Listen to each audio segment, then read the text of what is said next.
ज्यावेळी दशावतार नाटकं व्हायची ना, त्यावेळी त्यांचे ते दशावतारांचे ते कपडे, त्यांची ती तलवार आणि त्यांचे ते मुकुट वगैरे बघून त्यावेळी मला असं इच्छा व्हावं लागली, की आपण देखील दशावतार काम करावं.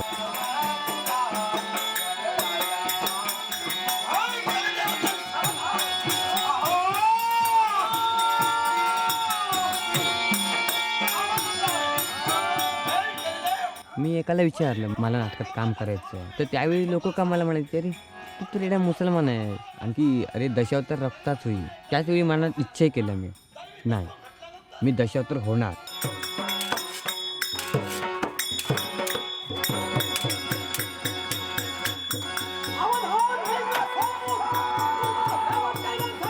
आणि मी जर म्हटलं आता मी दशावतार येणारच आहे, तर अतिशय महत्त्वाचं जे आणि कठीण जे चॅलेंज आहे आणि ते म्हणजे स्त्री पाठची.